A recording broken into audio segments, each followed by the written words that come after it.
Bien, vamos a comenzar.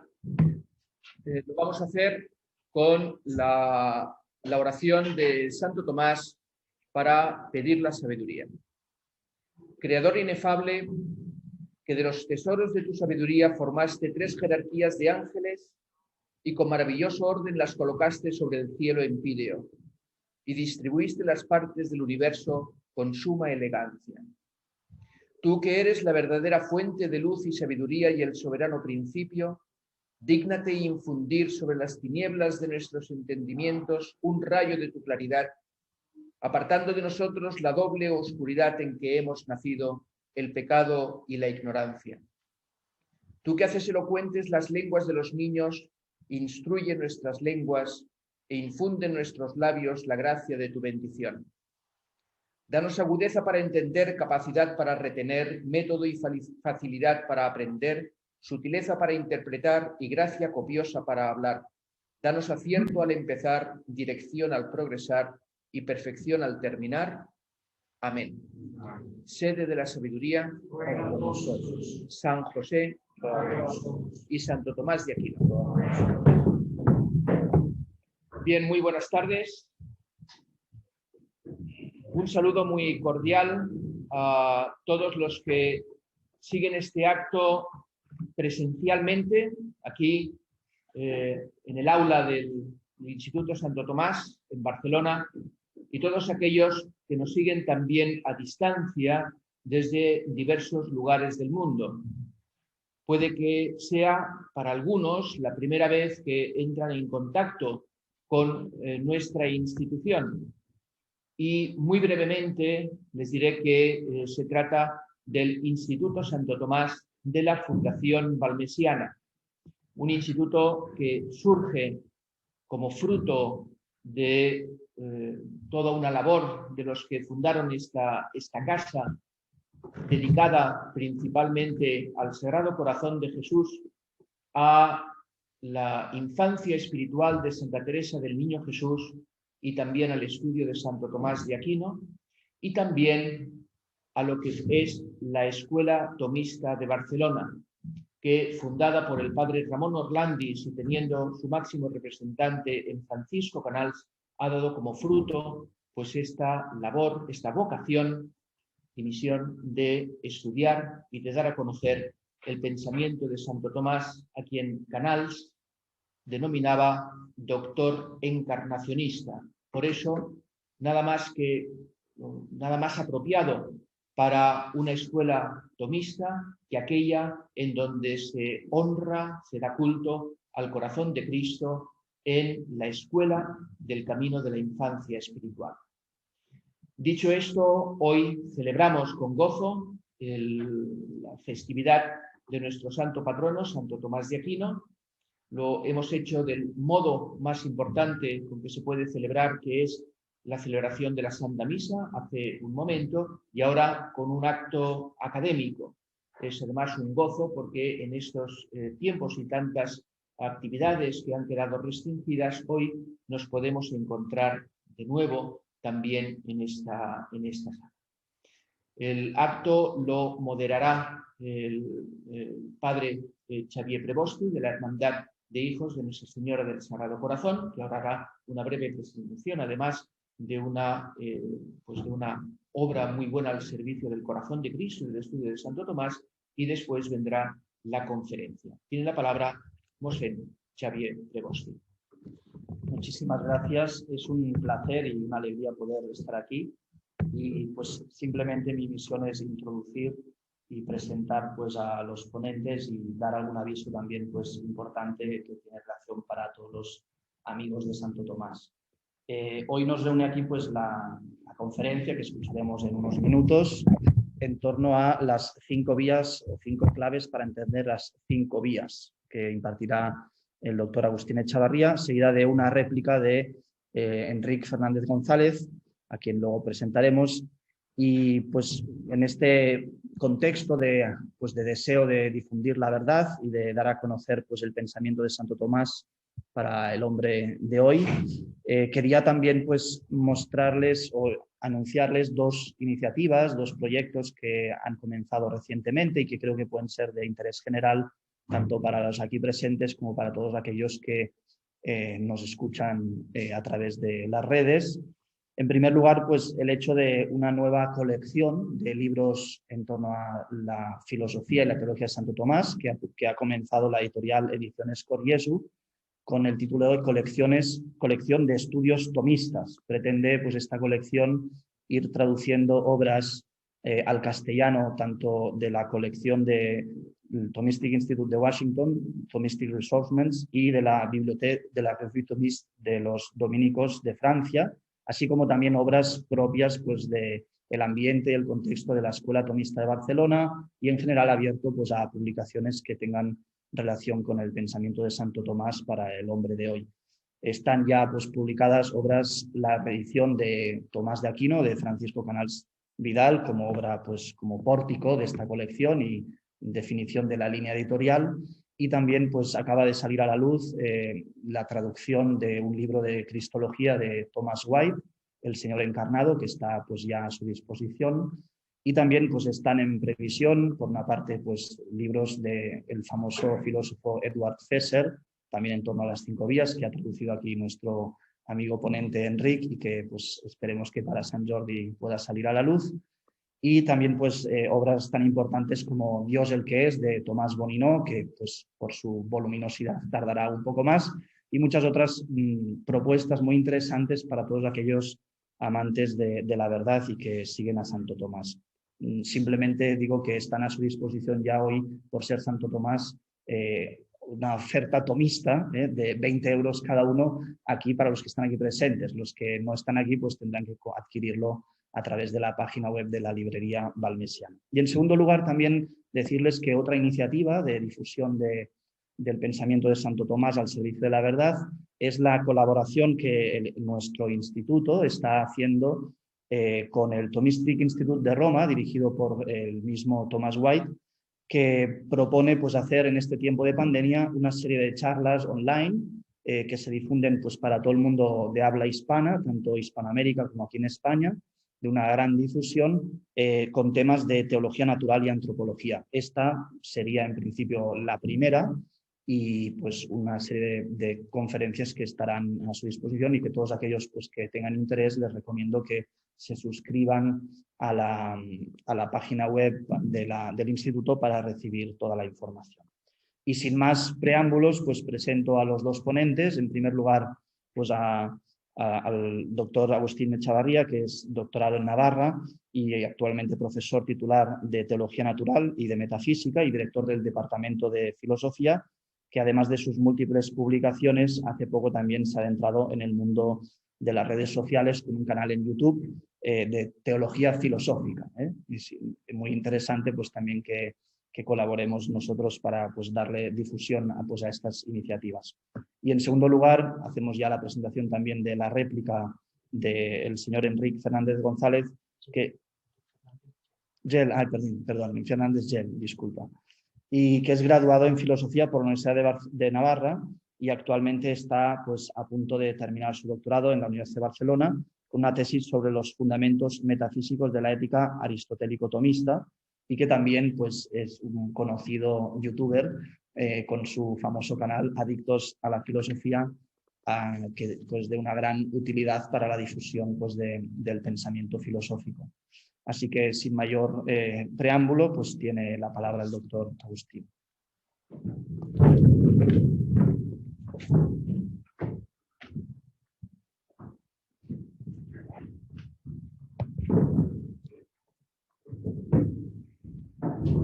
Muy bien. Me voy a desenmascarar. Bueno. ¿Se oye? Ahora sí. Ahora que estoy desenmascarado, puedo hablar con libertad. Bueno, buenas tardes, buenas noches, no sé qué corresponde a esta hora. Para la gente que está en otros usos horarios, pues lo que sea, buenos días. Entonces, lo primero que quiero hacer es agradecer de corazón esta invitación a impartir esta lección o esta conferencia en honor a Tomás de Aquino, el doctor común. Para mí es un gran honor y es un gusto también estar aquí en en esta sede de tanto prestigio, tradición, un referente no solo en España, sino a nivel mundial en el panorama de los estudios de Tomás de Aquino, y además estar aquí con gente veo muy conocida y grandes amigos, que es la manera en que corresponde filosofar, ¿no? Dice Aristóteles, ¿no? Que se filosofa con amigos. Bueno, muy bien, entonces yo voy a tratar de ir lo más al grano posible porque tengo un tocho importante de papeles y voy a tratar de no dormirlos a todos. Por lo menos si duermo un porcentaje, digamos, mínimo, ya me doy por satisfecho.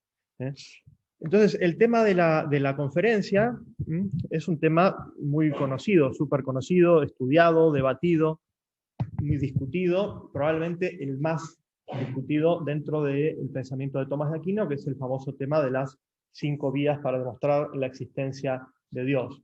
Yo quiero aclarar una cuestión, y es que yo le ofrecí a Enrique Martínez otros temas para hablar, pero se ve que no tenían ese mismo atractivo o el mismo gancho, ¿no? O como se llama, la fascinación que ejercen las 5 vías, así que tampoco tengo yo ningún problema en hacer un poco de populismo tomista y hablar de las famosas 5 vías. Bueno, el tema, ya les digo, no es nada original, no es nada nuevo, y lo que yo voy a decir tampoco es nada original y tampoco es nada nuevo, pero no creo que eso tenga nada de malo, al contrario, me parece que en la filosofía lo mejor a veces, y así lo definió Platón, es recordar, ¿no? Volver a recordar permanentemente algunas verdades fundamentales y no tanto intentar ser creativo u original. Entonces, bueno, simplemente lo que voy a decir son cosas muy conocidas, muy sabidas ya, pero también es verdad que el tema de las 5 vías es un tema inagotable, por lo tanto es probable que, aunque sea por accidente, algunas de las cosas que yo diga les sugiera o les suscite alguna reflexión que quizá no habían tenido hasta el momento, o algo que no se les había ocurrido hasta el momento. Bueno, vamos rápidamente al tema, ¿no? ¿Qué son las 5 vías? Bueno, todo el mundo ya sabe que son los 5 argumentos demostrativos que presenta Tomás de Aquino para probar la existencia de Dios en la Suma Teológica, primera parte, cuestión 2, artículo 3. Es muy fácil de recordar porque es 1, 2, 3. Y que intentan efectivamente ser argumentos demostrativos en el sentido que Aristóteles le daba a este término, ¿no? Demostración. Es decir, no son demostraciones en un sentido, en el sentido de la ciencia moderna, no son pruebas empíricas, nada por el estilo, sino que son silogismos o razonamientos que hacen saber una verdad.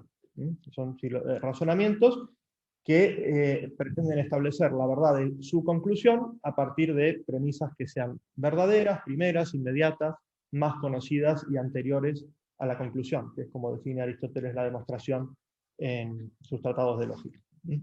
Bien, también se sabe, es muy conocido ya, que son demostraciones del tipo que Tomás de Aquino llama demostraciones quia. Es decir, hay 2 clases de demostraciones, las demostraciones quia, que van de los efectos a la causa, y las propter quid, que van o bien de las causas a los efectos, o de la definición a las propiedades de una cosa. Entonces, las demostraciones de Tomás de Aquino para la existencia de Dios son demostraciones quia, porque Tomás de Aquino sostiene que nosotros podemos conocer a Dios únicamente a partir de las cosas creadas, es decir, a partir de sus efectos, y que no tenemos un conocimiento inmediato. La existencia de Dios no es inmediatamente evidente para nosotros. Una cosa importante que voy a señalar, y después más adelante creo que el tema va a volver, es que no son los únicos argumentos demostrativos que Tomás de Aquino presenta para probar la existencia de Dios. Yo he contado al menos otros 4, que no me parecen al menos directamente reductibles a las 5 vías que están en la Suma Teológica. También es verdad que algunos de los argumentos se solapan un poco, a veces es difícil distinguir dónde empieza uno y dónde termina el otro. Y también otra cosa importante que hay que decir, y luego se va a ver la importancia de esto, es que todos los argumentos, los 5 argumentos que aparecen en la Suma Teológica, tienen versiones distintas, paralelas, en otras obras de Tomás de Aquino. Esto quiere decir que muchas veces es necesario acudir o recurrir a esas otras formulaciones para entender mejor lo que está dicho en la propia Suma Teológica, que como todo el mundo sabe es un resumen, justamente una suma, ¿no? Un resumen de las verdades fundamentales de la teología, y por lo tanto es natural y es normal que en otras obras aparezcan más desarrollados. Bien, y también otra cosa muy obvia, pero que a veces hace falta decirla, es que para entender bien las 5 vías de Tomás de Aquino hay que tener un conocimiento de la metafísica de Santo Tomás y fundamentalmente de las raíces aristotélicas y platónicas de su metafísica. Bien, voy a decir alguna cosa respecto de la relevancia de las vías y luego vamos a pasar al análisis.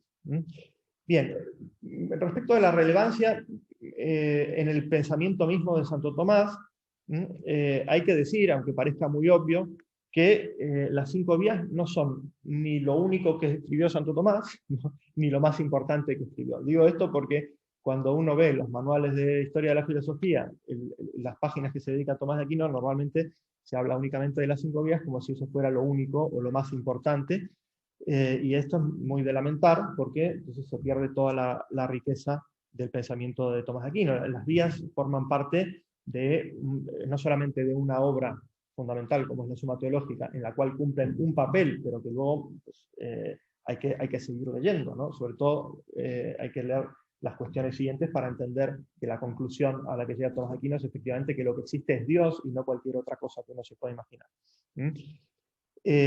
Pero también hay que verlas en el contexto de toda su obra, ¿no? Dimensionarlas y que no se desproporcione el papel que tienen las vías en su obra.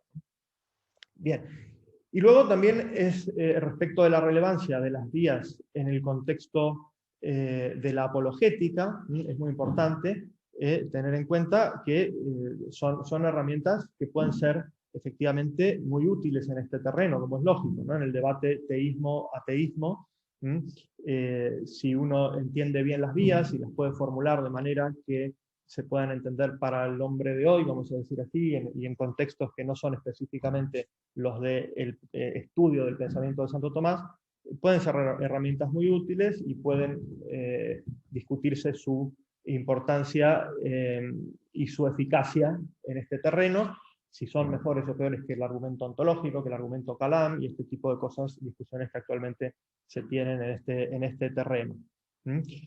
Bien, pero a pesar de esta relevancia para el terreno quizá de la apologética, lo que yo quiero señalar hoy, ¿no? Y la pregunta que quiero plantear inicialmente, y voy a intentar responder, es qué interés o qué relevancia pueden tener las 5 vías para quien ya tiene la certeza de la existencia de Dios, ¿no? Es decir, no solamente para el debate entre teísmo y ateísmo, sino que una vez que uno pues, ya tiene esa convicción de que Dios existe, qué sentido o qué utilidad o qué provecho más bien puede tener el estudio y la profundización en el conocimiento de las 5 vías de Santo Tomás. Bueno, evidentemente alguna relevancia debe tener porque el propio Santo Tomás las escribe en una obra que está dirigida a gente que ya cree en la existencia de Dios, ¿no? Porque es un tratado de teología dirigido a principiantes en el estudio de la teología que no se están preguntando si Dios existe o no, sino que precisamente estudian teología porque quieren conocer mejor a Dios. Entonces, evidentemente, eso nos da una pauta, nos da un indicio de que el propio Santo Tomás pensaba que estos argumentos eran también importantes para quien ya tiene adquirida esta certeza.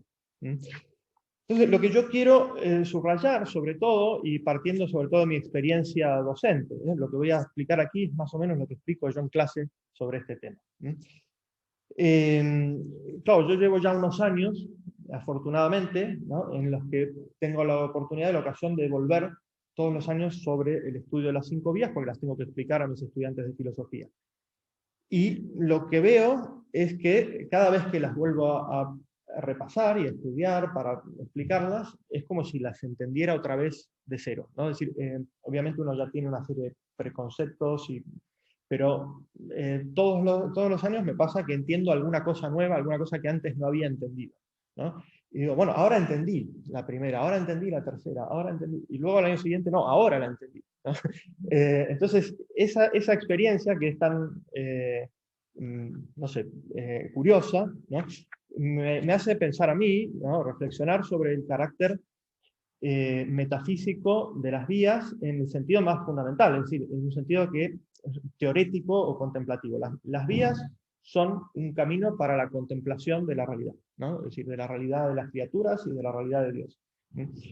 Y esto es algo a lo que uno puede volver permanentemente, no es simplemente llegar a un punto, llegar a una conclusión y uno ya tiene la conclusión, ya la tiene sabida, ya la tiene conocida, sino que puede profundizar siempre en ella. Entonces, yo creo que se da a veces una paradoja, ¿no? La paradoja es que si uno estudia las vías de Tomás de Aquino con una especie de afán pragmático, ¿no? Para, a ver si las puedo entender perfectamente para ganarle un debate a un ateo o para poder cerrarle la boca a este impertinente que me viene diciendo cosas que no sé qué, puede ocurrir que si no se acerca con ese espíritu contemplativo o metafísico al estudio de las vías se le cierren, es decir, que se pierda el aspecto más fundamental, la riqueza más fundamental que tienen estos argumentos, y que se pierdan los vericuetos argumentales. Bueno, ¿y cómo paso de esta premisa a la otra? ¿Cómo justifico esta premisa? Si no así, lo hago así, etcétera, etcétera, ¿no? En cambio, lo que yo sugiero, y me parece más adecuado, es que si uno se acerca a las vías con un espíritu contemplativo, descubre en ellas algo que va mucho más allá de la cuestión de si existe o no existe Dios. Es decir, más que determinar la verdad de la proposición Dios existe, que efectivamente son argumentos que están pensados y diseñados para eso, para determinar la verdad de la proposición Dios existe. Pero si uno se acerca, reitero, con ese espíritu contemplativo, lo que descubre es más bien el sentido de esa proposición. Es decir, ¿qué quiere decir? ¿Cuál es el significado auténtico de la proposición Dios existe? Es decir, ¿qué significa, en última instancia, que las cosas que conocemos, el ente finito en general, está en una relación de dependencia radical respecto de una causa primera del ser, ¿no? Porque todo eso está implicado en la proposición Dios existe. Y si uno se acerca de nuevo, reitero, con este espíritu a las vías, va a descubrir que cada una de esas vías, cada uno de esos argumentos, revela un aspecto distinto, un aspecto específico de esa dependencia radical que tiene todo el ente finito respecto de Dios. De hecho, hay una cosa significativa que a veces no se subraya suficientemente, y es que Santo Tomás usa las 5 vías, a veces en otros contextos, para demostrar cosas distintas que la existencia de Dios. Pongo unos ejemplos, ¿no? La tercera vía, en la Suma contra Gentiles, en la Suma teológica está para demostrar la existencia de Dios, pero en la Suma contra Gentiles, en el capítulo 15 del libro primero, la usa Santo Tomás para mostrar la eternidad de Dios, en contraposición con la duración temporal o eviterna de las criaturas, ¿no? En el libro segundo, capítulo 15, utiliza la misma tercera vía para demostrar que todas las cosas dependen del ser, para la creación. Y en el capítulo sexto de la primera parte del compendio de teología, utiliza ese mismo argumento para probar simplemente que Dios es un ser necesario por sí. No que existe, que ya lo ha probado, sino que es un ser necesario por sí.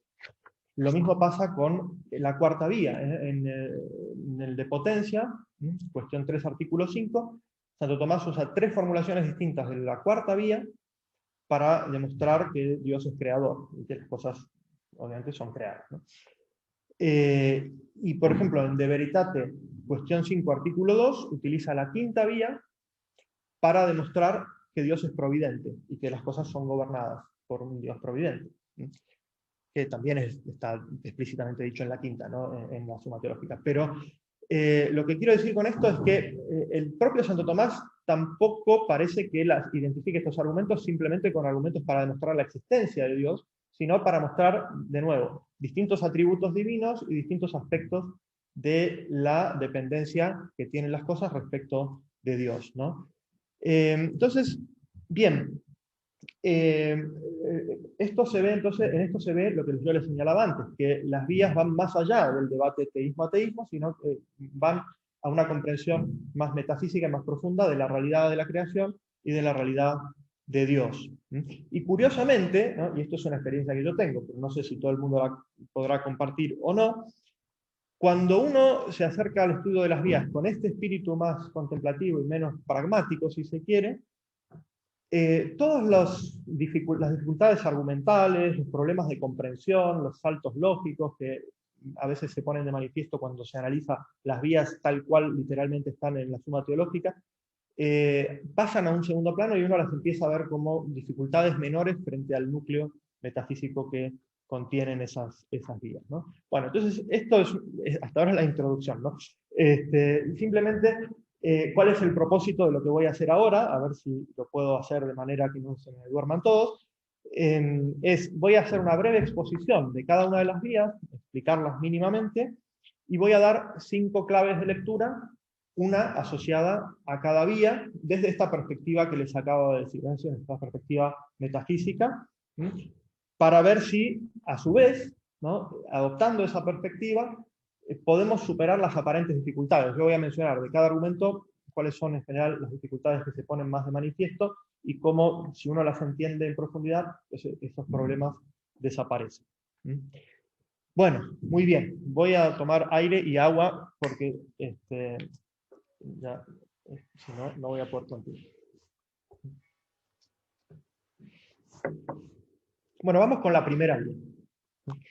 Todo el mundo sabe, la primera vía es la vía del movimiento. La vía aristotélica, Santo Tomás dice que es un argumento aristotélico, lo dice expresamente en la Suma contra Gentiles, y es un argumento que aparece fundamentalmente en la Suma Teológica, en la Suma contra Gentiles, primer libro, capítulo 13, y en el Compendio de Teología, en el capítulo 3, es el único argumento que utiliza allí para probar la existencia de Dios.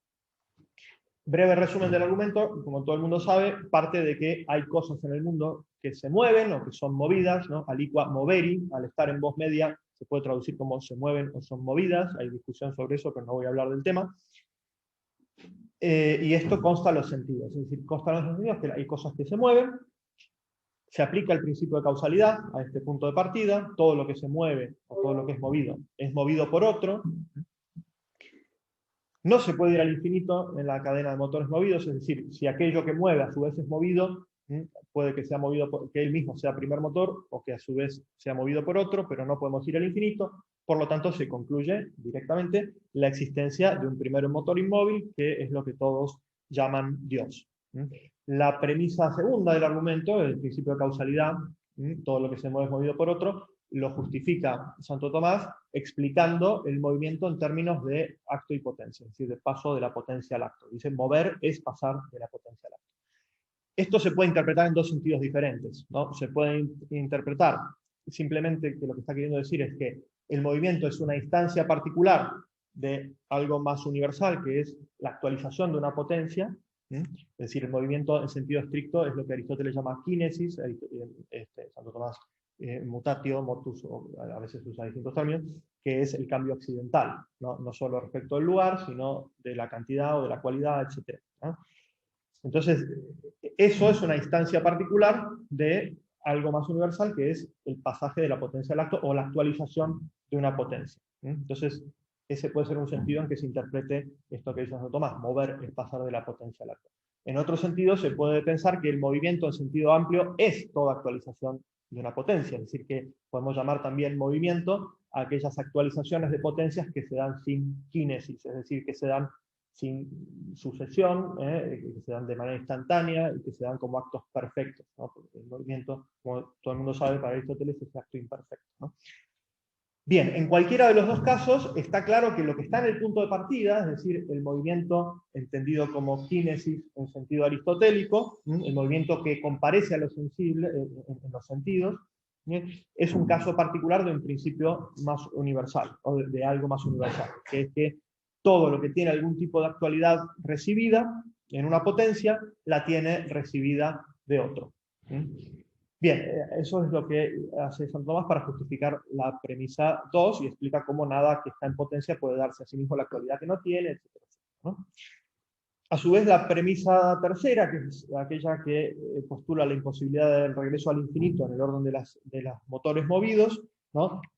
No lo justifica suficientemente, a mi juicio ahí Santo Tomás en la Suma Teológica simplemente dice, bueno, si fuese así no habría un primero, lo cual alguno puede interpretarlo como un razonamiento un poquito circular, pero si uno, como hay que hacer, recurre a otros lugares paralelos, por ejemplo la Suma contra Gentiles o el Compendio de Teología, se va a dar cuenta que expresamente está hablando allí Santo Tomás de lo que se llama habitualmente causas ordenadas per se, o causas esencialmente ordenadas. Es decir, está hablando de causas cuyo ejercicio de la causalidad se requiere para que el efecto exista en acto, ¿no? Entonces, esto es una distinción que Santo Tomás hace en muchos sitios, las causas ordenadas per se, a veces se llaman esencialmente ordenadas, aunque yo no he encontrado que Santo Tomás la llame de ese modo, son aquellas que se requiere que estén ejerciendo la causalidad para que el efecto exista, ¿no? Entonces son causalidad simultánea, si se quiere, ¿no? Mientras que las causas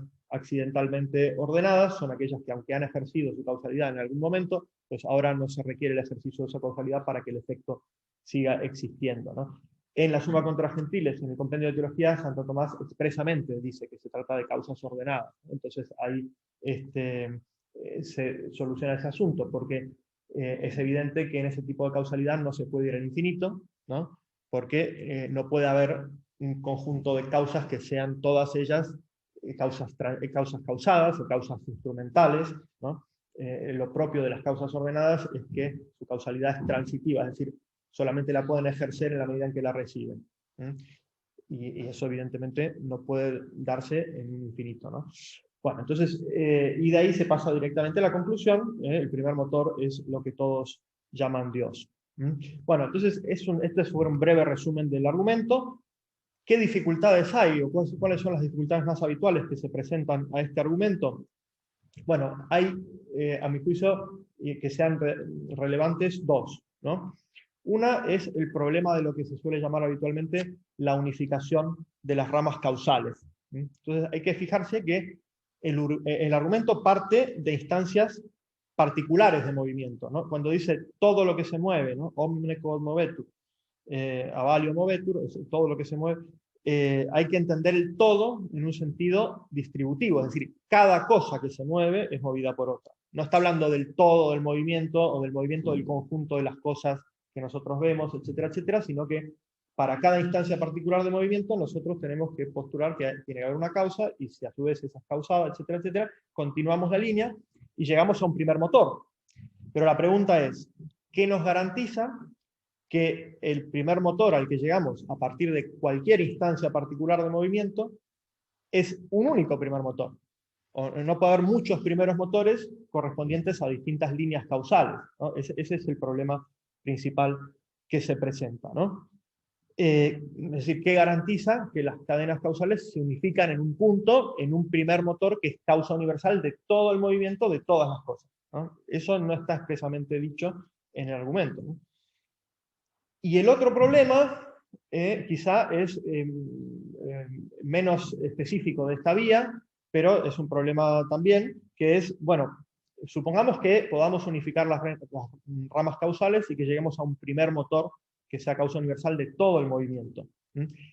Ese primer motor es a su vez un Dios creador, es decir, es la causa del ser de las cosas, es aquello que sostiene en el ser a todo lo demás, es decir, es Dios, o podría ser una especie de primer motor del cielo, como el libro 8 de la física de Aristóteles, o podría ser un demiurgo, podría ser una causa del movimiento físico, pero no, vamos a decir así, una primera causa del ser.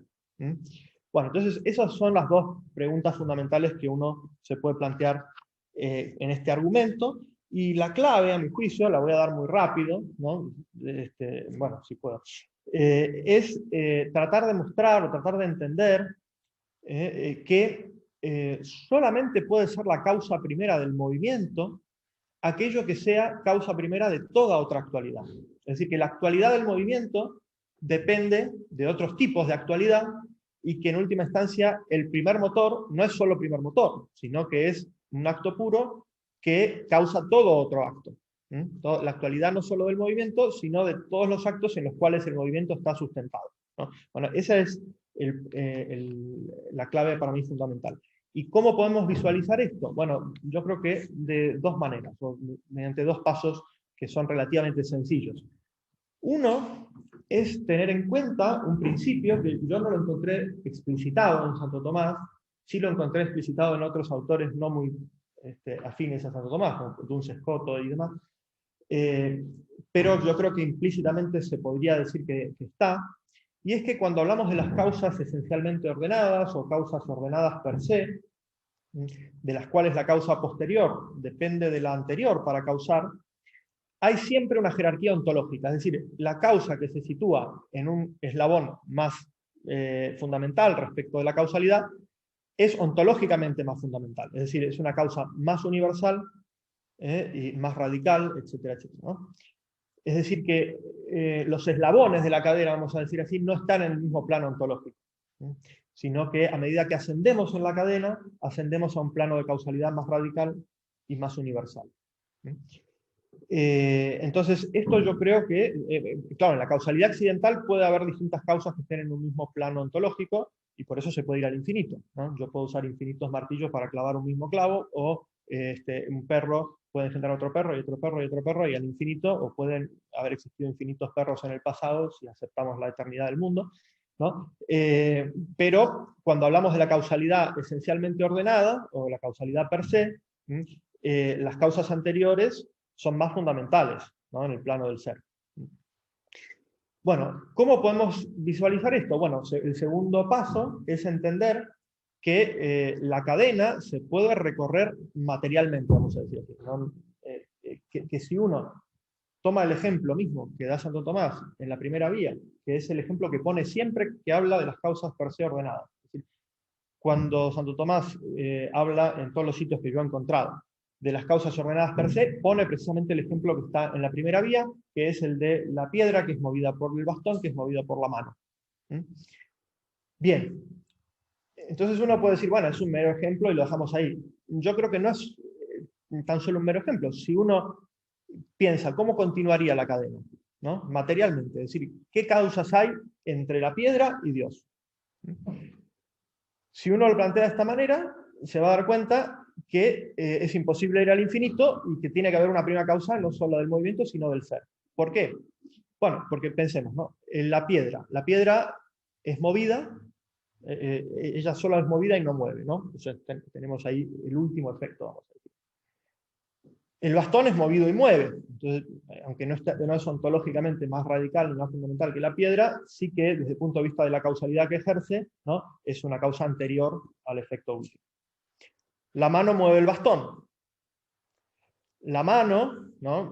Ya es, vamos a decir así, un órgano de un ser viviente, ¿no? Su movimiento pues, está actualizado, vamos a decir así, por el principio vital que es el alma. Y de hecho, Santo Tomás, cuando recorre un poco la cadena, siempre llega hasta el alma, nunca más allá. Cuando da este ejemplo, siempre dice, bueno, y la mano es movida por el alma, ¿no?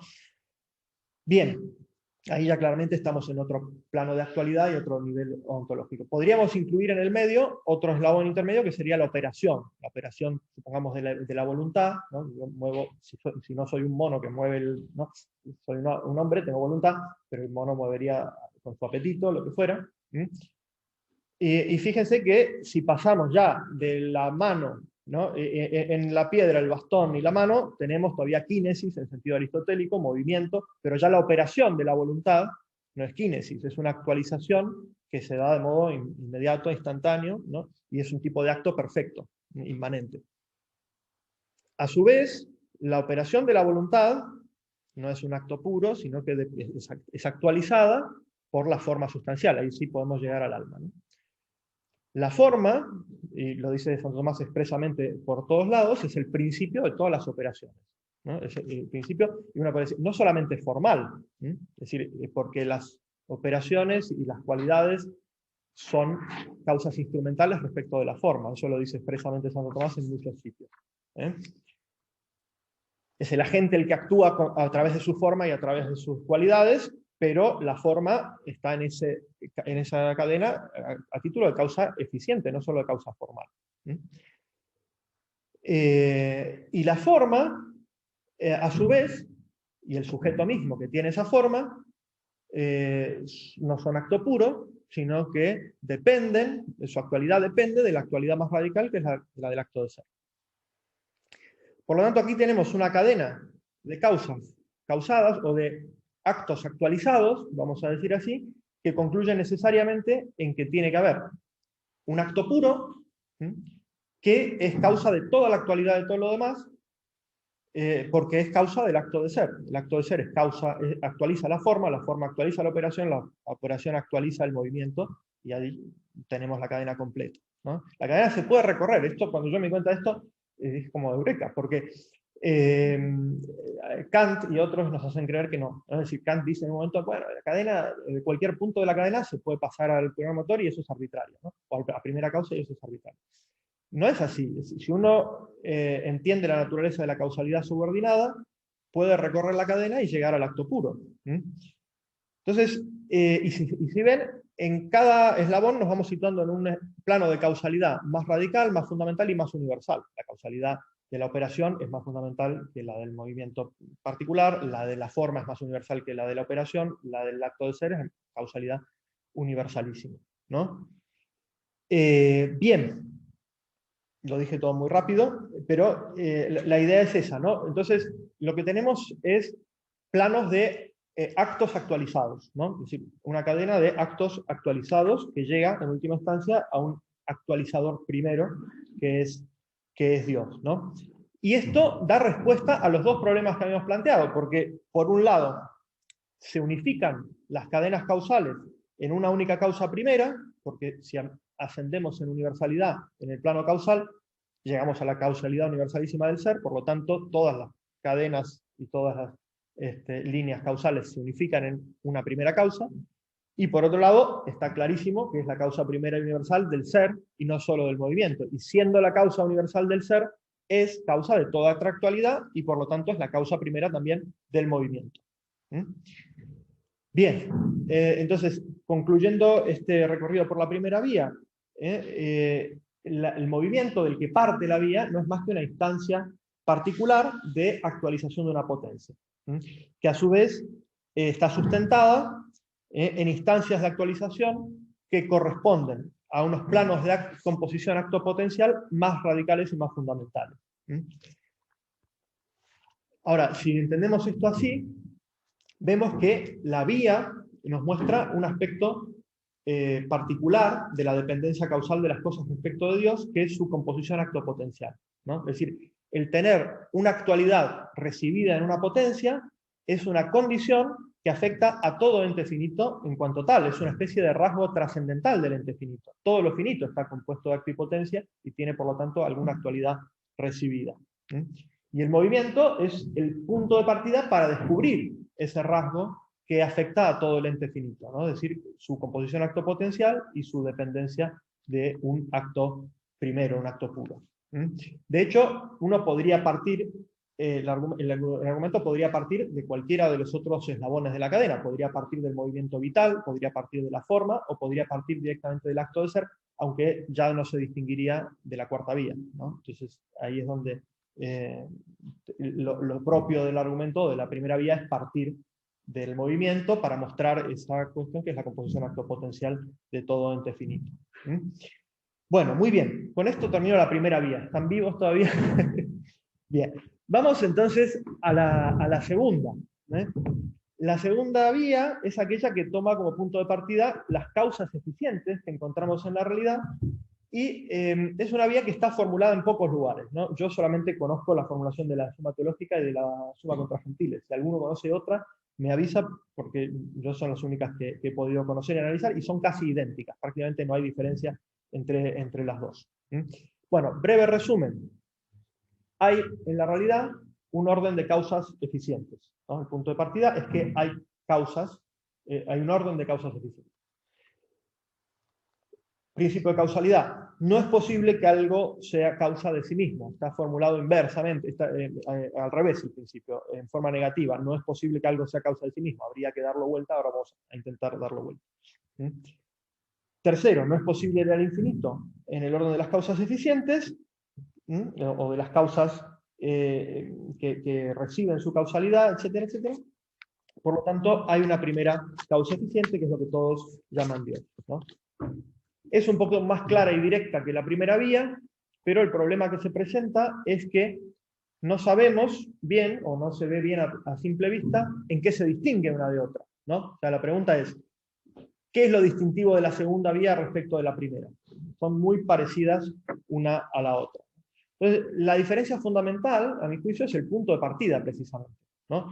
El punto de partida de la segunda vía es el ejercicio mismo de la causalidad eficiente. Es decir, el hecho mismo de que encontramos, y vemos por experiencia, que hay cosas que ejercen su causalidad. Es decir, aquello de lo que partimos es que hay cosas que están ejerciendo un poder causal y que ese poder causal, eso es lo que es causado. Es decir, hay causas causadas. El punto de partida es que hay causas causadas, ¿no? Básicamente. Entonces, cuando formula Santo Tomás el principio de causalidad y dice no es posible que algo sea causa de sí mismo, hay que entenderlo en el sentido de que no es posible que sea causa de sí mismo en tanto que causa. Es decir, no puede ser causa de su propia causalidad. Es decir, no de sí mismo en tanto que existente, ¿no? No está hablando de la existencia de las causas o del ser de las causas directamente, sino de la causalidad de las causas. Bien, entonces si nosotros ponemos en forma afirmativa el principio de causalidad, que aquí está puesto en forma negativa, es decir, no es posible que algo sea causa de sí mismo, habría que decir toda causa ordenada es causa causada, es decir, toda causa ordenada per se, de las que hablábamos antes, es causa causada. Bien, pero aquí hay una cosa que Santo Tomás no explica en este argumento, y que es, básicamente, yo creo que él lo daba por bastante obvio o evidente, pero que es muy fundamental para nosotros, porque si no, no entendemos el argumento, y es cómo detectamos nosotros, o cómo entendemos nosotros, que las causas que conocemos por experiencia son causas ordenadas, es decir, que son causas que dependen de otras para ejercer su propia causalidad. Bien, ya digo, en la segunda vía Santo Tomás no da ninguna pista de esto, es decir, no explica por qué tenemos que entender que las causas causadas son, que las causas que conocemos son causadas. Sin embargo, si nosotros atendemos a algunos de los principios fundamentales que Santo Tomás explica respecto de la causalidad instrumental, que es lo que está en juego aquí, es decir, en última instancia lo que habría que decir es, la segunda vía parte de que hay causalidad instrumental, es decir, hay causalidad que ejerce su causalidad dependiendo de otro, ¿no? Si atendemos a algunos de los principios fundamentales que Santo Tomás formula respecto de la causalidad instrumental, vamos a ver que el argumento se justifica perfectamente, ¿no? Cuando Santo Tomás habla de las causas instrumentales, dice fundamentalmente tres cosas. Primero, que cuando hay un ejemplo de causalidad instrumental, el efecto último depende más de la causa primera que de la causa segunda. Esa es la primera cuestión, ¿no? Segundo, cuando tenemos un ejemplo de causalidad instrumental, la causa segunda obra en virtud de la primera. Y tercero, cuando tenemos un ejemplo de causalidad instrumental, la causa principal influye de modo más íntimo y más permanente en el efecto que la causalidad segunda o instrumental, ¿no? Entonces tenemos eso, ¿no? Eso, que el efecto depende más de la primera que de la segunda, que la segunda obra en virtud de la primera, y que la causa principal influye más íntimamente en el efecto.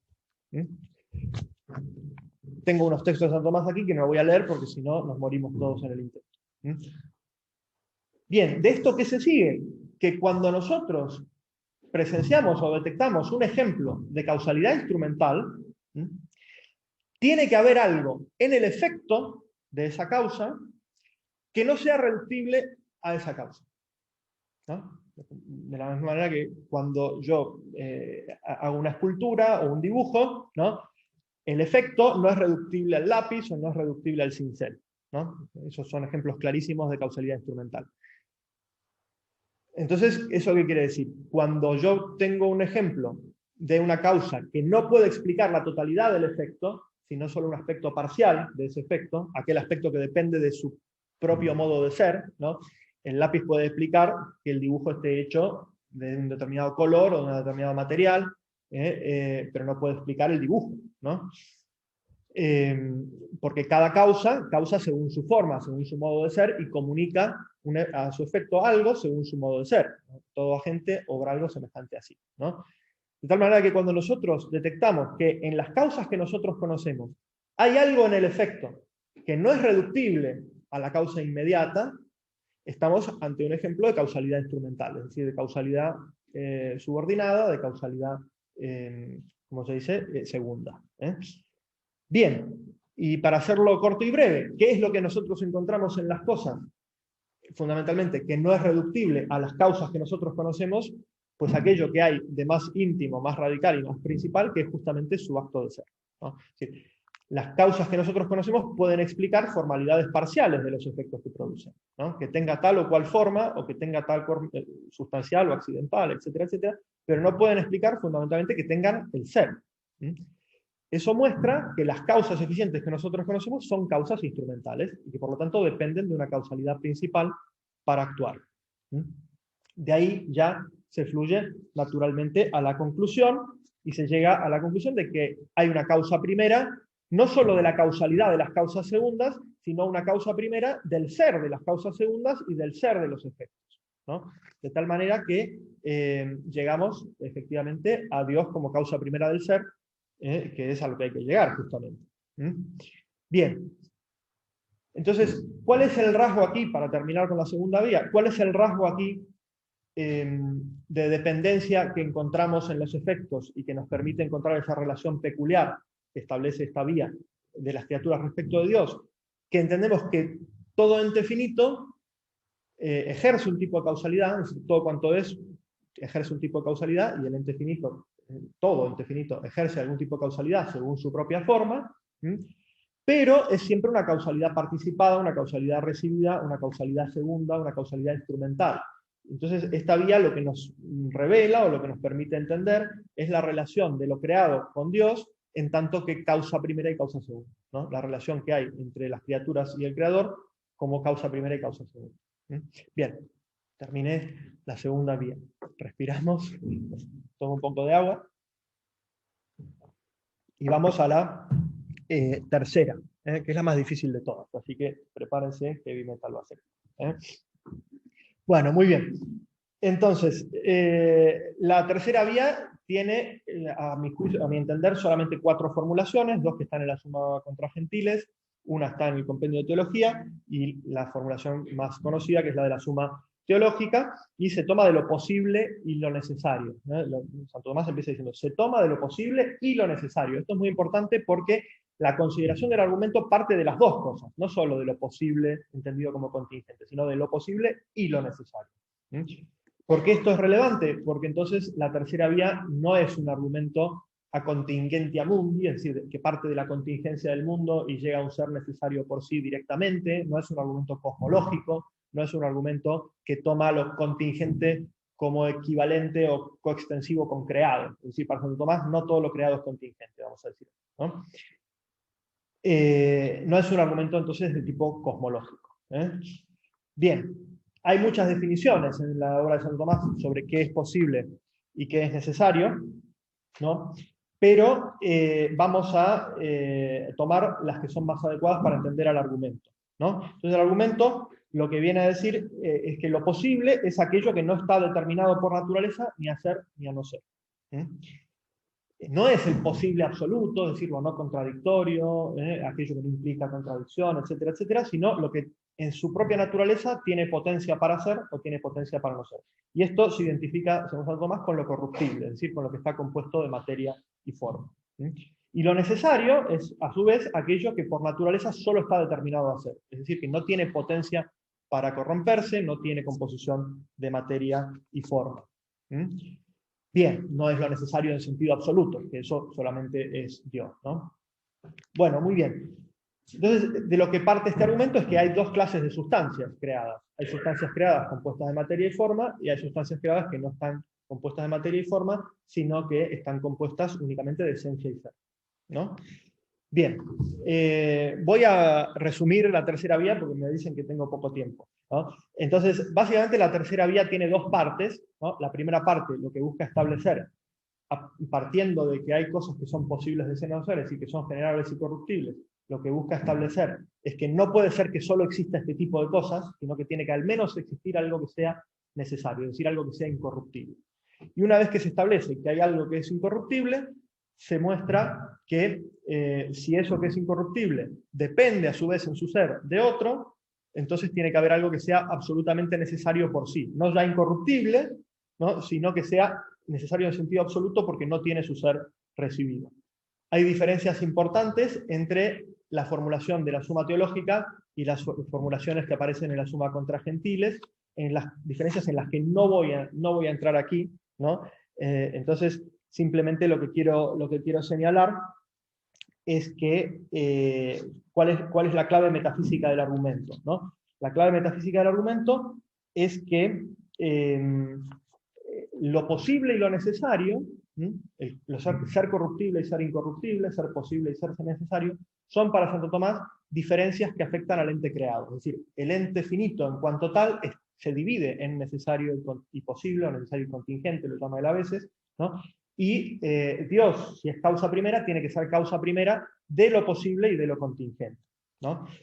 Entonces, este argumento lo que plantea es una especie de ascenso metafísico, ¿no?, de lo más compuesto a lo más simple, ¿no?, de lo que está compuesto de materia y forma a lo que está compuesto solo de esencia y ser, y de lo que está compuesto de esencia y ser a aquello que es acto puro de ser y que por tanto es necesario por sí, tiene el ser necesariamente, y por lo tanto es causa tanto de lo necesario como de lo contingente. Esta era la que era más complicada, así que la voy a dejar, si alguno quiere profundizar en esto, la voy a dejar para el momento de las preguntas, si alguno tiene alguna sobre esto, ¿no? Vamos a la cuarta vía. La cuarta vía, como todo el mundo sabe, es la más directamente metafísica, es la vía de la participación. Tiene muchísimas formulaciones, yo creo que era la preferida de Santo Tomás, hay cerca de 30 formulaciones en la obra de Santo Tomás, y parte directamente de las perfecciones trascendentales que encontramos en el ente, ¿no? La bondad, la verdad y el mismo ser, etcétera, etcétera, ¿no? Entonces, tal como está formulada la suma teológica, tiene algunas complejidades, porque él formula el argumento en dos partes. Primero dice, si hay cosas más o menos verdaderas o buenas, tiene que haber algo que sea máximamente verdadero, bueno y todo lo demás. Entonces ya parece que ahí ya se establece la existencia de Dios como el máximo, ¿no?, porque el más y el menos se dicen por relación a un máximo, por lo tanto hay un máximo.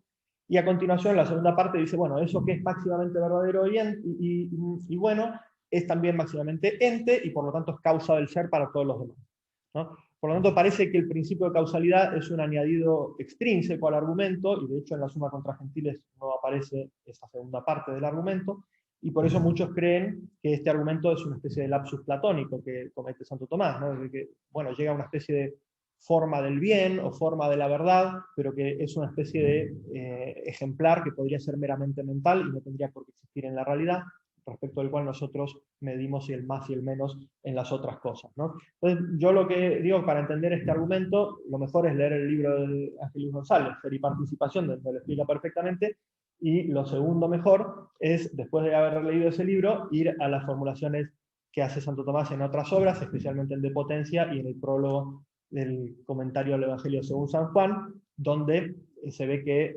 efectivamente el recurso o la apelación a los grados es simplemente un signo de que las cosas tienen esas perfecciones por participación, ¿no? Tener una perfección trascendental graduada significa tenerla recibida, tenerla por participación. Por lo tanto, a partir de ahí se puede formular directamente el principio de causalidad. Es decir, las cosas tienen distintos grados de perfección, de verdad, bondad y ser, por lo tanto, tienen esa perfección por participación. No haría falta los grados tampoco, porque Santo Tomás en otras formulaciones no habla de los grados, sino que habla de, bueno, todo lo que tiene una perfección que es común a muchos, o todo lo que tiene una perfección que no tiene por esencia, la tiene participada, la tiene recibida, etcétera, etcétera. Y eso es lo esencial, el tema de la participación y la causalidad entendida en términos de participación. Es decir, cuando uno tiene una perfección trascendental que no tiene de suyo, no la tiene por su naturaleza, y eso se puede ver por los grados, por la diversidad, por la comunidad y por muchas otras cosas, entonces tiene esa perfección recibida de otro, y ese otro solamente puede tener esa perfección por esencia. Ahí no puede haber causas intermedias y por tanto tampoco hay paso de la imposibilidad de regresión al infinito, sino que se va directamente del ser por participación al ser por esencia. Por eso es la vía más directamente metafísica y es la que subraya la dependencia de todo ente finito respecto de Dios con mayor, si se quiere, profundidad, porque muestra la dependencia de todas las perfecciones que encontramos en la criatura de la perfección del ser divino, ¿no? Bien, estoy siendo muy, muy, muy maratónico. Entonces vamos rápidamente a la quinta. ¿Tengo tiempo para la quinta? Bueno, no tengo mucho tiempo para la quinta, pero vamos a decir algo. Entonces, la quinta vía que se toma del gobierno de las cosas, obviamente no parte de que las cosas están gobernadas, parte de que las cosas están finalizadas. Es decir, es un argumento teleológico, también hay varias formulaciones, si quieren alguno les paso las referencias, ¿no? Y no tiene nada que ver con argumentos del diseño, argumentos que parten del orden del cosmos como un todo y ese tipo de cosas. Parte de la finalidad de la teología que encontramos en cada ente particular, ¿no? Santo Tomás acota el punto de partida a las cosas que carecen de conocimiento porque en ellas es mucho más evidente y mucho más claro que están ordenadas a un fin por otro, porque no se dirigen por sí mismas a ese fin, ¿no? Pero podría ampliarse el punto de partida de la quinta vía a todo lo finito, que es lo que quiero mostrar justamente, ¿no? Bien, de hecho, Santo Tomás parte de las cosas que no tienen conocimiento y muestra que al haber en ellas regularidad y contingencia, es decir, que hay cosas que se dan con mucha frecuencia y que no es necesario que se den, ¿no? Y esto lo explica, ¿no? Entonces es evidente que allí hay una intención, ¿no? Es decir, básicamente, si hay regularidad y hay contingencia, tiene que haber intención, y eso lo prueba Santo Tomás, si quieren puedo andar en los detalles, reduciendo al absurdo las dos alternativas que podemos encontrar, que todo suceda por necesidad de naturaleza o que todo suceda por azar, ¿no? Las cosas no pueden suceder por necesidad porque las causas material y eficiente, que son las causas que obran por necesidad, no son suficientes para explicar los efectos que se producen en la naturaleza, ¿no? El fuego por sí mismo quemaría todo, no produciría un viviente, ¿no? Y lo mismo pasa con el resto de los elementos, ¿no? Entonces, si en la naturaleza encontramos que se producen efectos determinados y se producen con regularidad, la explicación no puede ser ni la materia ni la causa eficiente, ¿no? Y por otro lado, tampoco puede ser la causa, no puede ser por azar, eso sería sencillamente absurdo porque las causas azarosas son causas accidentales, las causas accidentales se reducen siempre a causas per se, causas que intentan algo. Es decir, solamente puede darse el fenómeno del azar o de la causa accidental en el contexto de causas que obran o que intentan un efecto por sí mismas, ¿no? Por lo tanto, es absurdo pensar que las regularidades que encontramos en la naturaleza se produzcan ni por necesidad ni por azar, por lo tanto se producen por intención, por un fin, y a partir de ahí Santo Tomás lo que dice es entonces hay una inteligencia que ordena esas cosas y las dirige a su fin, y esa inteligencia que ordena y dirige las cosas a su fin es lo que llamamos Dios, ¿no? Tal como está formulada en la Suma Teológica es el argumento más sencillo y más directo para concluir la existencia de Dios, ¿no? Entonces, dos objeciones habituales a este argumento son una, que este argumento solamente podría probar la existencia de un ordenador de la materia, pero no de un creador. Esto lo pone Kant en la Crítica a la Razón Pura, ¿no? Y la otra objeción es, bueno, puede llegar a un ordenador de las cosas que no tienen inteligencia, pero no de las cosas que sí la tienen, ¿no? Es decir, que si se acota el punto de partida, se acota también el punto de llegada. Es decir, no es un ordenador universal de todo, una causa universal, sino solo de aquellas cosas que carecen de conocimiento, ¿no? Bueno, estas dos objeciones se pueden responder muy fácilmente, ¿no? La primera, porque evidentemente la materia no es mera res extensa, ¿no? La materia siempre está informada y la forma es la que da el ser a la materia. Por lo tanto, no podría, la causa de la ordenación al fin, que es la causa de la forma, no podría ser sino también aquello que causa el ser de la materia, ¿no? Esto lo puedo explicar con más detalle y tengo unos textos aquí de Santo Tomás, pero no los quiero matar, ¿no? Y la segunda objeción, ¿no? Ahí es donde sí me gusta incidir en que el argumento, aunque Santo Tomás, por razones pedagógicas, creo yo, lo reduce el punto de partida a las cosas que carecen de conocimiento, se podría extender a todo ente finito, porque también los seres racionales obramos siguiendo una teleología y nuestra acción racional se encuentra inmersa en una teleología. Es decir, Nosotros buscamos fines porque descubrimos en nosotros mismos ya ciertas inclinaciones o ciertas tendencias afines. Y esas inclinaciones o tendencias afines no las hemos puesto a nosotros, ¿no? Por lo tanto, no somos agentes que obramos completamente, radicalmente desde nosotros mismos sin responder a un orden teleológico previo. Con esto sí que les quiero leer un breve, pero muy breve texto de Robert Spemann, que dice así, fíjense, al actuar racional, le subyace una experiencia directa de la teleología natural, es decir, una experiencia de la pulsión. Solo podemos desarrollar propósitos si ya encontramos de antemano fines en nosotros en la forma de necesidades y pulsiones que están mediadas natural o socialmente. A quien no se encuentra a sí mismo como deseante y volente, ni siquiera se le puede hacer inteligible la idea del fin. Por lo tanto, si nosotros mismos podemos obrar teleológicamente es porque descubrimos en nosotros mismos una teleología que nosotros no hemos puesto, ¿no? Por lo tanto, la conclusión sería que la ordenación a un fin, ¿no?, es un rasgo de dependencia universal de todo ente finito. Es decir, todo ente finito está naturalmente orientado a fines, tiene tendencias naturales que no han sido puestas por él mismo. Por lo tanto, el estar finalizado también es una especie de cuasi trascendental, que corresponde a todo ente finito y no solo a una clase particular de entes. Voy a la conclusión y así no me excedo tanto. Ya me excedí, pero bueno. Entonces, lo que quería subrayar entonces es lo siguiente, ¿no? La reflexión sobre las 5 vías, naturalmente es inagotable, ¿no? Y siempre se puede seguir profundizando. Lo que yo quise señalar es ese carácter metafísico que tienen las 5 vías, ¿no?, en la medida en que nos iluminan sobre distintos rasgos o aspectos universales del ente en cuanto tal, ¿no?, distintos aspectos de esa relación de dependencia de la criatura respecto del creador, ¿no? La primera, lo que subraya es esa composición universal, acto potencial, que encontramos en todo ente finito y por lo tanto su dependencia de un acto puro.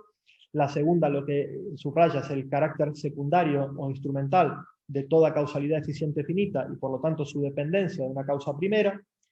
La tercera, lo que señala es el carácter de indigencia ontológica, tanto de las realidades corruptibles, compuestas de materia y forma, como de las realidades incorruptibles, que solamente tienen composición de esencia y ser, y su dependencia del ser necesario por sí. La cuarta, lo que subraya es el carácter participado de las perfecciones de todo ente finito y su dependencia del ser por esencia. Y la quinta, lo que subraya es el carácter finalizado de todo ente finito y su dependencia respecto de un ser inteligente que obra con intención y no por necesidad. Por lo tanto, la idea sería que si nosotros las contemplamos en toda su riqueza y toda su profundidad, las 5 vías contienen virtualmente lo que sería la culminación de todo el saber natural, ¿no?, o de la filosofía primera o metafísica, en la medida en que nos permiten captar aspectos fundamentales del ente en cuanto tal, a la luz de su dependencia de la causa primera. Muchas gracias. Era todo.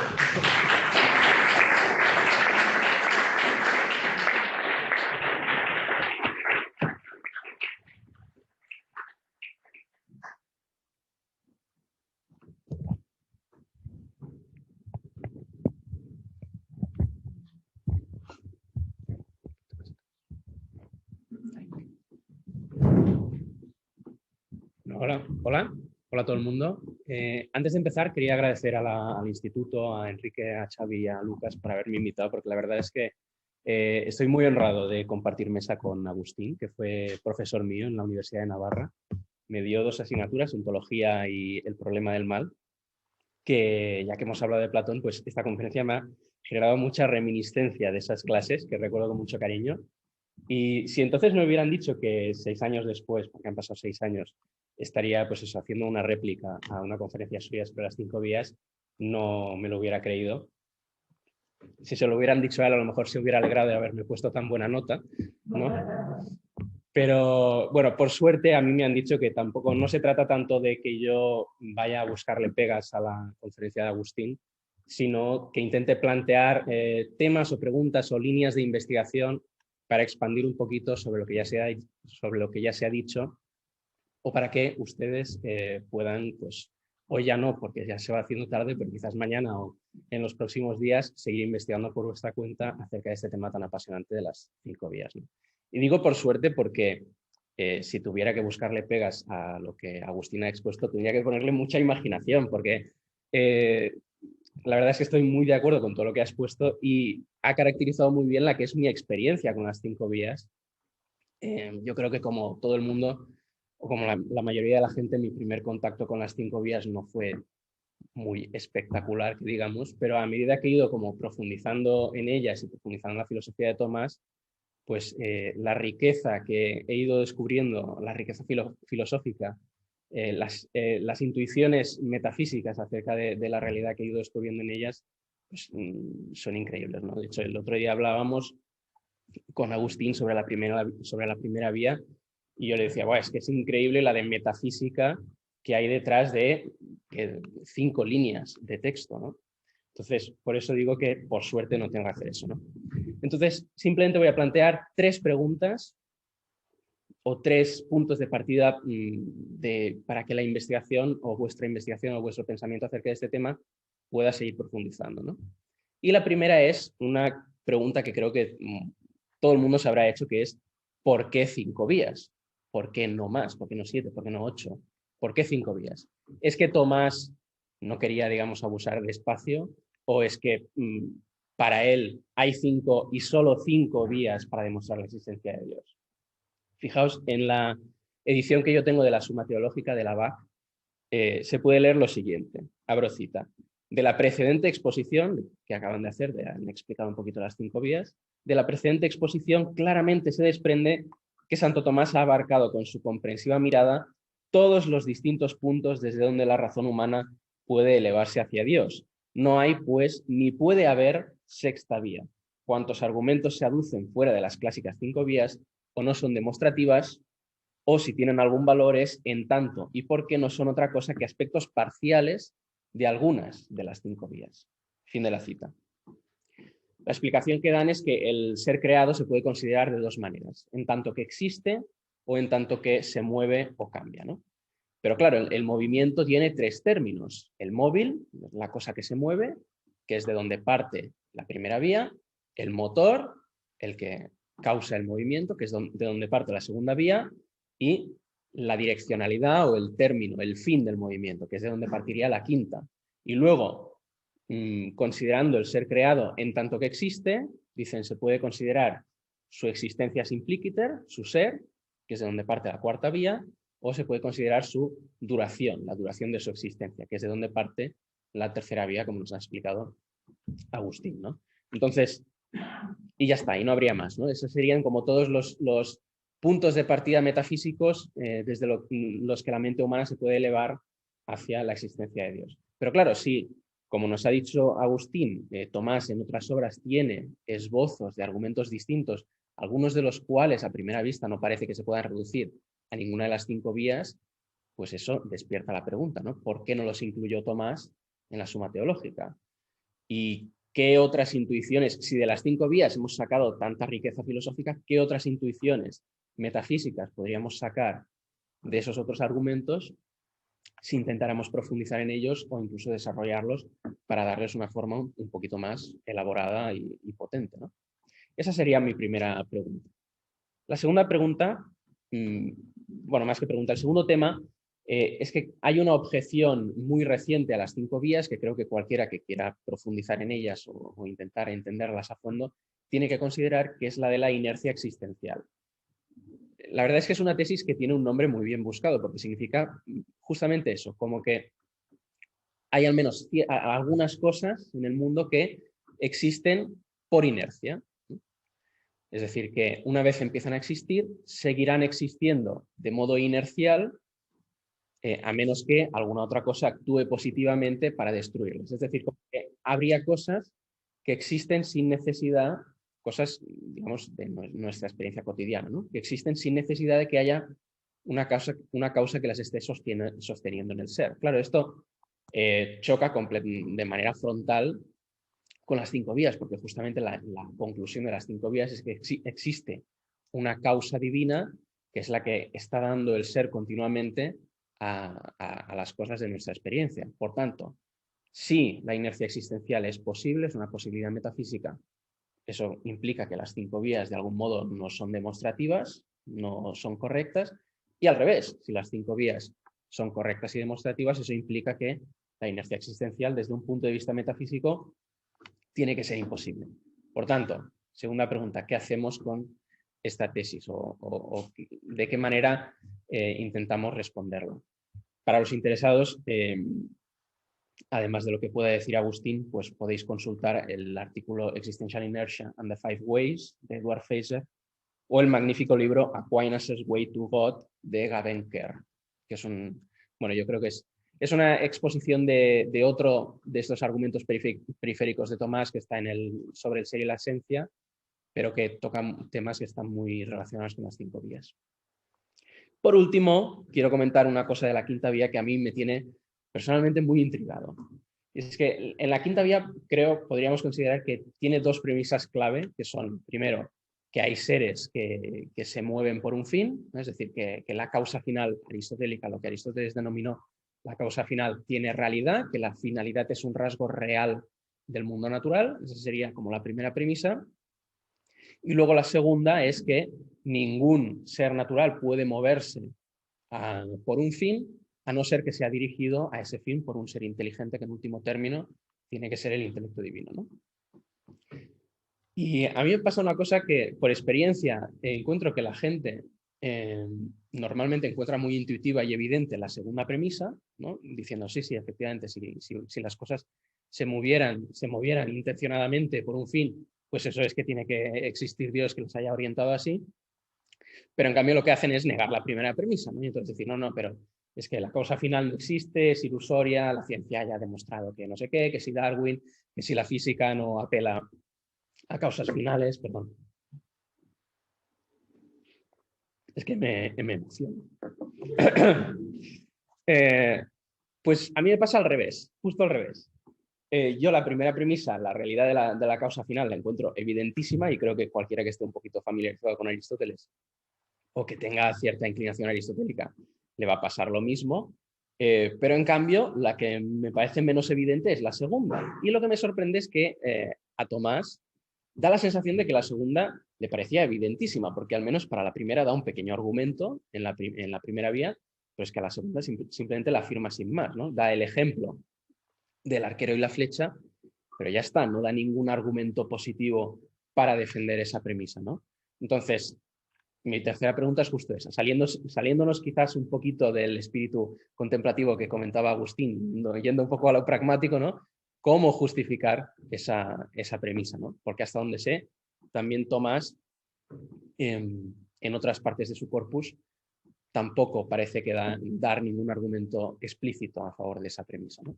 Por tanto, lo dejo aquí, ¿no? Estas serían, pues eso, 3 preguntas o líneas de investigación para que vosotros quizás podáis seguir investigando y profundizando en las 5 vías, ¿no? ¿Por qué 5 vías y no más? ¿Hay algún motivo especial detrás de ese número? ¿Qué hacemos con la tesis de la inercia existencial? ¿Y qué justificación hay detrás de la premisa que a mí me parece clave de la quinta vía, ¿no? Y lo dejamos aquí. Muchas gracias por estar aquí.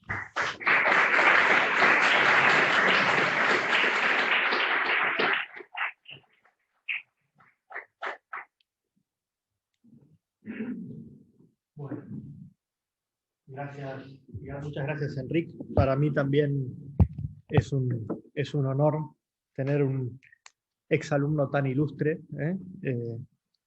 y además no solamente, como saben, no solamente es un excelente filósofo, fue un excelente alumno, ahora es un excelente también doctorando, sino que además es un influencer, ¿no? Con lo cual, lo que él diga, ¿no?, es causa primera de una serie de movimientos que no se sabe exactamente dónde pueden terminar.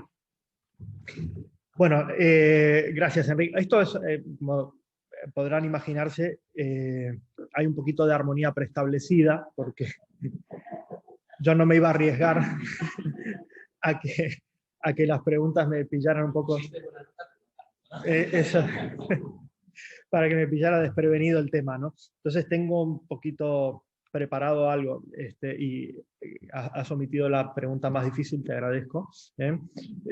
Así que, bueno, voy directo al grano, porque si no se va a hacer muy pesado todo, ya lo viene siendo por mi parte. Entonces, la primera pregunta es ¿por qué 5 vías? ¿Por qué no más? Y si son 5 y solo 5. Bueno, para mí claramente no es un número escrito en piedra, ¿no? Sino que Santo Tomás, como ya mencioné antes, tiene otros argumentos que por lo menos a simple vista o de manera no son tan claramente reductibles a los que están en la suma teológica, ¿no? Por lo pronto, tú mismo sabes perfectamente, porque te he escuchado tus vídeos y además sé que estás preparando uno sobre esto, hay un argumento que aparece en el De Ente et Essentia, que es un opúsculo de juventud de Santo Tomás, que es bueno, el argumento de la distinción real sería, ¿no? del ser y la esencia. Bueno, ese argumento, yo tengo mi propia idea sobre el tema, que creo que es reductible a algunas de las formulaciones de la cuarta vía, particularmente a la formulación que está en el prólogo del comentario del Evangelio según San Juan, ¿no? Me parece que esa formulación, la del prólogo del comentario del Evangelio según Juan, recoge lo que está en el De Ente et Essentia, pero además me parece que lo mejora. Y hay parte de la formulación del De Ente et Essentia que quizás sería reductible a la primera. O sea, yo creo que el De Ente et Essentia es una especie de mezcla o todavía un protoargumento del cual podrían salir luego la primera y la cuarta, ¿no? O algunas de las formulaciones de la cuarta. Pero así tal como está, no es exactamente el mismo argumento, ni que la primera vía de la suma ni que la cuarta, ¿no? Con lo cual podría argumentarse y podría de sostenerse que es otro argumento distinto, ¿no? También yo creo, lo que decía antes, hay solapamientos y a veces el propio Santo Tomás empieza por un lado y termina por otro y mezcla algunas premisas de unos argumentos con otros y siempre saca algo distinto, ¿no? Es una cosa bastante admirable. Luego está el argumento del mal, ¿no? Suma contra Gentiles, capítulo 3, libro 3, capítulo 71, ¿no? Si el mal existe, Dios existe, porque no habría, siendo el mal privación, no habría privación si no hubiera un orden del bien respecto del cual el mal es privación, por lo tanto tiene que haber una primera causa de ese orden del bien, y eso es lo que llamamos Dios, ¿no? Ese argumento no parece directamente reductible tampoco a los de la suma, aunque yo tengo la idea de que se puede reconducir o bien a la cuarta vía, por el lado de la privación, sosteniendo que solamente puede haber privación en un ser que tenga la perfección por participación, solamente puede perder perfección un ser que no se identifica con la perfección que tiene, por lo tanto sería una forma de la cuarta vía, o se puede reducir a la quinta por vía de finalidad, por la vía de la teleología. Hay un orden de bien, bueno, pues eso es la teleología que encontramos en la realidad, etc. Entonces, a lo mejor ese argumento se podría reducir o a la cuarta o a la quinta. Pero en el prólogo del comentario del Evangelio según San Juan, Santo Tomás todavía presenta dos argumentos más que a mí tampoco me parecen directamente reductibles a ninguno de los que están en la suma teológica, ¿no? Uno es la prueba de la existencia de Dios a partir de la eternidad, ¿no? Donde lo que parte del movimiento, entonces uno podría decir, no, es otra formulación de la primera vía, pero no parte del movimiento y procede por vía de causalidad, sino que lo que dice es que encontramos en la realidad distintos grados de mutabilidad en las cosas. Y a cuanto vamos ascendiendo en la jerarquía del ser, hay cosas menos mudables hasta que tiene que haber algo que sea completamente inmutable, etcétera, etcétera. Uno podría decir, bueno, esos grados son los grados de participación y por lo tanto otra vez estamos en la cuarta. Pero bueno, así como está formulado en el prólogo, no parece que sea el mismo argumento exactamente, con lo cual, pues, no sé. Y luego, si me permiten lo voy a leer porque hay otro argumento ahí en el prólogo al comentario del Evangelio según San Juan que dice así, ¿no? Algunos llegaron al conocimiento de Dios a partir de la incomprensibilidad de la verdad, pues toda verdad que nuestro intelecto puede captar es finita, porque dice San Agustín, todo lo que se conoce es limitado a la comprensión del que conoce, y si es limitado es determinado y particularizado, y por eso es necesario que la verdad suprema y primera, que supera todo intelecto, sea incomprensible e infinita, y esta es Dios, ¿no? Pero este es un argumento que tampoco parece directamente reductible a ninguno de los que están en la suma teológica. Uno podría decir, otra vez es la cuarta vía, porque parte de la verdad finita, entonces si hay una verdad finita participada, tiene que haber una verdad imparticipada, pero lo curioso es que el argumento no parte de la verdad ontológica, es decir, de la verdad del ser, como perfección trascendental, parte de la verdad del intelecto creado. Es decir, en el intelecto creado hay verdad participada y por lo tanto tiene que haber una verdad imparticipada. Entonces tampoco es, creo yo, al menos así como está, directamente reductible a ninguno de los argumentos que están en la Summa Teológica, ¿no? Bueno, entonces, ¿qué creo yo? No creo que Santo Tomás tenga una lista cerrada, no pasa tampoco en otros temas, ¿no? Hay muchos argumentos, en la Summa Teológica hay muchas cuestiones en las que aparecen argumentos que en otras obras no están, y en otras obras hay argumentos que no están en la Summa Teológica, ¿no? Cuando Santo Tomás prueba que el nombre propio de Dios es el que es, en la Summa Teológica ofrece 3 argumentos, pero en el comentario de las sentencias había 4, y ese cuarto sigue estando en otros lugares, pero en la Summa no aparece. Bueno, y en la Summa contra Gentiles, cuando pone los argumentos de la existencia de Dios, pone solo 3, no pone las 5, luego aparecen los otros 2 en otros lugares de la Summa contra Gentiles para demostrar otras cosas distintas, ¿no? Con lo cual, no sé, yo creo que a veces es tentador, y los tomistas tendemos, yo mismo, tendemos a tratar de encontrar a veces conexiones perfectas dentro de la obra de Santo Tomás, algunas relaciones así ocultas en que uno dice, bueno, las 5 vías son estas, no pueden ser otras, son las más perfectas posibles, etcétera, etcétera, etcétera. Yo creo que Santo Tomás no pensaba eso. El que pensaba eso era Kant. Kant decía, cuando en la crítica de la razón pura, dice, solamente existe el cosmológico, el teleológico y el ontológico, y no puede haber otros. Claro, porque él quiere refutarlos, entonces le viene mal que haya más de eso. Pero Santo Tomás, cada vez que se le ocurre algo nuevo para mostrar la existencia de Dios, lo pone en donde sea y aparecen argumentos por todos lados, ¿no? Entonces, esto muestra que la riqueza de la metafísica de Santo Tomás, que no se reduce a las 5 vías, ni muchísimo menos, ¿no? Y luego también de otros autores, porque, por ejemplo, hace poco estuve leyendo las cuestiones de San Buenaventura sobre la Trinidad, y hay 15 argumentos para probar la existencia de Dios ahí. Y son impresionantes, y todos súper directamente metafísicos, quitando el argumento ontológico, que a mí no me gusta, todos los demás, uno dice, bueno, pues a esto habría que dedicarle, podemos hacer un vídeo sobre las 15 vías de San Buenaventura, ¿no? Sería interesante, ¿no? Bueno, muy bien. Sí, lo que yo creo es que hay una cierta primacía de la cuarta vía, que es la más directamente metafísica, y que todas las otras de alguna manera son participaciones de la cuarta, pero es una tesis para otro momento, ¿eh? Bien, vamos a la inercia existencial. Entonces, la tesis de la inercia existencial, sí. Lo primero que tengo que decir sobre esto es, claro, lo que plantea esa tesis es que puede existir algo, un ente finito, sin ser sostenido en el ser, lo cual es sencillamente falso, ¿no? Pero hay que explicar por qué es falso, ¿no? ¿Y cómo se puede explicar que es falso? Bueno, a ver, para que un efecto de una causa determinada pueda existir o pueda subsistir sin que su causa esté ejerciendo la causalidad, ese efecto tiene que depender de otras causas distintas. Me explico. El fuego calienta la madera, por ejemplo, ¿no? Típico ejemplo de Santo Tomás. El fuego calienta la madera. Si el calor sigue existiendo en la madera una vez que el fuego se ha apagado, es porque en la madera concurren otras causas que no son el fuego, ¿no? La causa material, las cualidades de la madera, etcétera, etcétera, que están sosteniendo el efecto en el ser.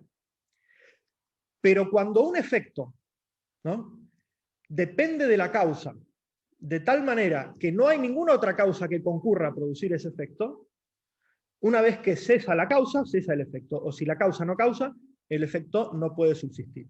Y esto es lo que sucede con el acto de ser. O sea, el acto de ser, cuando es recibido por la criatura de modo participado, de modo finito, de modo limitado, aquello en lo que es recibido es actualizado por el propio acto de ser, ¿no? Y Santo Tomás lo dice expresamente. Dice, Deus simul dat esse, quod dat esse recipit, ¿no? En de potencia. Dios da simultáneamente el ser y da aquello que recibe el ser. Por lo tanto, en el caso de la participación del ser, que es el caso que nos lleva a la existencia de Dios, las cosas tienen ser por participación, por lo tanto hay un ser por esencia, ¿no? Estamos ante un caso en el cual la única causa que concurre a la producción total de ese efecto es la causa del ser. Y por lo tanto, no puede seguir existiendo ese efecto si la causa no causa. Para visualizar esto con un ejemplo de la vida cotidiana o más del ámbito de la experiencia, pero que no sea un ejemplo material, porque en los ejemplos materiales siempre encontramos esto, que no siempre no solo concurre la causa eficiente, sino la material y este tipo de cosas, ¿no? Pongamos un ejemplo de índole espiritual. Supongamos que yo me gano la lotería, ¿no? Sería algo bueno, ¿no? Entonces, todos mis amigos se alegran, porque yo me alegro, y todos mis amigos se alegran conmigo de que yo me gané la lotería. Se alegran quizá porque piensan recibir algún efecto, pero la causa de que estén alegres es mi propia alegría, ¿no? La alegría es algo más bien espiritual, no es algo material, es algo que se puede participar a muchos sin perderse, ¿no? Entonces, supongamos que en un determinado momento me entero de que era mentira, era falso, no me había ganado la lotería. Cesa inmediatamente mi alegría. Bueno, si cesa inmediatamente mi alegría, es imposible que permanezca la alegría de todos mis amigos que se alegraban por mí. Bueno, se pueden enterar más tarde, pero supongamos que todos nos enteramos en el mismo instante, ¿no? Yo estoy festejando con mis amigos, viene uno y dice, no, para que el número estaba mal. Inmediatamente cesa mi alegría y cesa la de ellos, ¿verdad? Que es alegría participada, ¿no? Entonces, esto es lo que sucede en el caso de la participación. Dios es agente espiritual, es decir, Dios es agente intelectual, obra por su intelecto y por su voluntad. Por lo tanto, existimos en tanto que Dios nos piensa y nos quiere. Si Dios no nos pensara y nos quisiera, cesaríamos inmediatamente de existir y sería imposible que conserváramos el ser porque no habría nada en lo que conservarlo, ¿no? Por lo tanto, inercia existencial no puede haber. Y voy a la última, muy breve, ¿no? Que es la segunda premisa de la quinta vía, ¿no? Todo lo que es dirigido a un fin es dirigido por una inteligencia. Bueno, a mí también me parece bastante obvio, como se lo parece a Santo Tomás, ¿no? ¿Y por qué? Porque no hay fin sin intención del fin. O sea, es inherente o es intrínseco a la misma noción de fin el que sea algo intentado, ¿no? Captar algo como finalizado, como ordenado a un fin, es captarlo precisamente como intentado. De hecho, el propio Aristóteles, si fuese consistente con su propia teoría de la causalidad, ¿no? La causalidad material, eficiente, formal y final, lo que tendría que decir es que el orden finalístico, teleológico que hay en la naturaleza es puesto allí por un agente, porque la causa final no obra, la causa agente no obra sino por el fin, pero la causa final no es causa si no hay causa agente. Por lo tanto, aunque Aristóteles no lo diga expresamente, y hay mucha gente que niega que en Aristóteles haya providencia o haya una causalidad eficiente del orden del mundo, etcétera, etcétera, yo no lo sé, ¿no? Si él fuese consistente con su propia teoría de la causalidad, tendría que decir lo que dice Platón, que es que hay una causa eficiente del orden del mundo, o lo que pensaba Sócrates después que leyó Anaxágoras y todo eso, es decir, que hay un Dios que pone ese orden en la naturaleza y que no puede haber finalidad en la naturaleza si no hay una causa eficiente de ese orden al fin. Y eso es todo lo que yo tengo para decir al respecto. Espero más o menos haber respondido a tus inquietudes, ¿no? Bueno, pues nada, muchas gracias.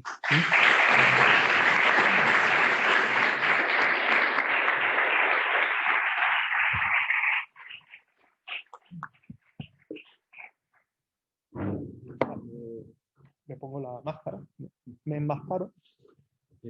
Muchas gracias tanto a Agustín como a Enric por haber participado en este acto en el que conmemoramos a Santo Tomás de Aquino.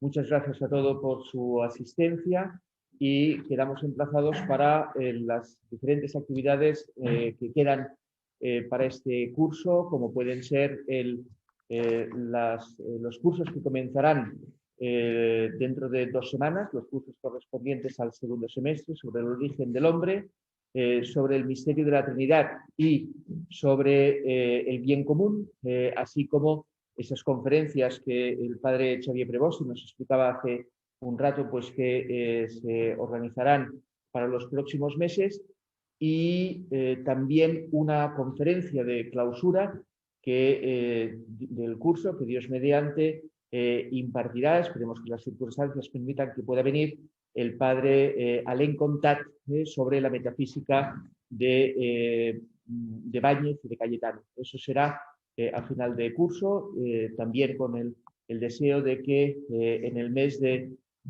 noviembre podamos nuevamente celebrar un nuevo simposio de estudios tomistas que será en esta ocasión sobre el tema de ser y gracia.